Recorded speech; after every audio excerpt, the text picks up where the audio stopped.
Hello, coming to you from Black Fridayville. Hope everyone had a good Thanksgiving. I wanted to share an observation since we're getting close to the end of 2021. And my observation regards the response of the media and the official arbiters of reality as they see themselves. The only valid mediators of what is, what are what's the length and width and height of acceptable opinion.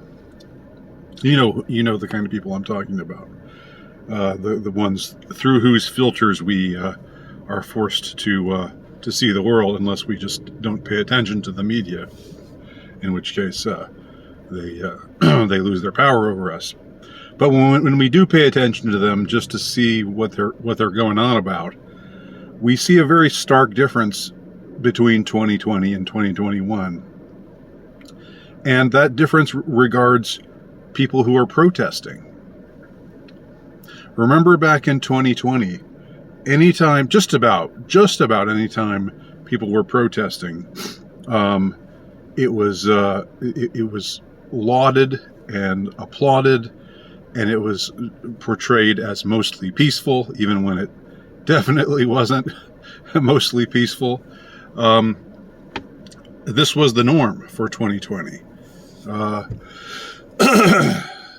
But as soon as 2020 becomes 2021, almost immediately, then suddenly people who take to the streets to protest suddenly become dangerous. They become insurrectionists. They become traitors. And all of a sudden, protesting takes on a very different complexion, right? It's like, ooh, well, this is really bad. Look at these people. They're just so irresponsible. Look at how many of them there are, and look at how close they're standing together with one another, and they're not even wearing masks. They never said that about the 2020 people protesting in 2020, did they? Obviously, because in 2020, what the protests were about was, and this doesn't, this isn't to disparage everyone who participated in demonstrations, just to say that as far as the opinion shapers go, the puppet masters, if you will, for their in their eyes, in their minds, these protests were in the 2020 protests were helping to shape the kind of world that they wanted.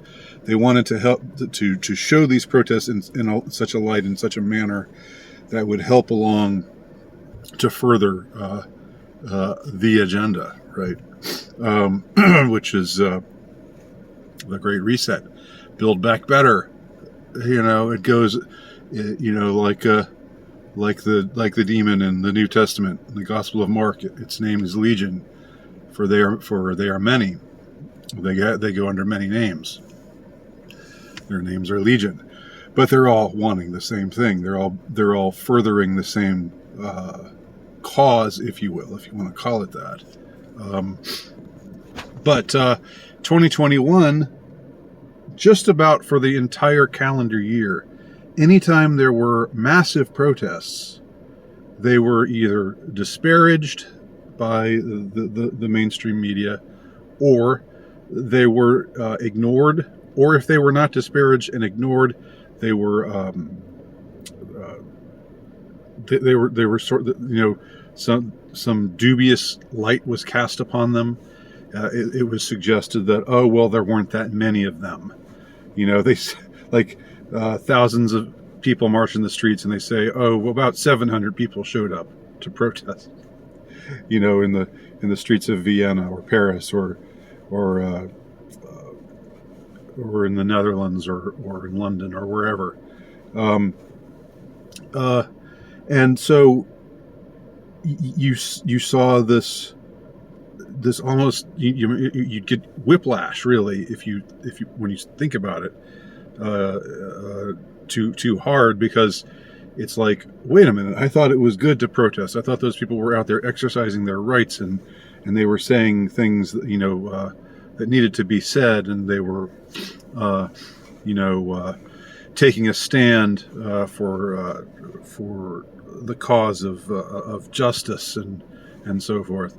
Well, no, not anymore. Not anymore. Now, if you protest, if you demonstrate, then you're part of the problem, and they will, if not, hostilely attack you. Hostilely attack you. How can you not attack someone in a hostile way? I'm so great with words. I'm such a wordsmith. Sorry. They'll either attack you, or they'll ignore you and try to make it seem like you're not really there in the numbers that you clearly are there. You become an inconvenience to them, to the mainstream media, but more importantly to the string pullers of said mainstream media. So that's a huge that has been a huge difference between 2020 and 2021. What do y'all think? Am I right? Am I wrong? Let me know. My name's Andy Nowicki. Check out my work at altrightnovelist.com.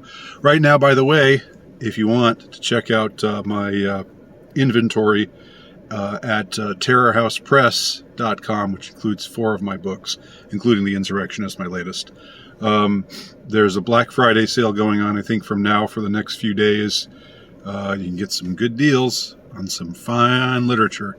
So look into that if you feel so inclined. Thanks for watching. Talk to y'all soon.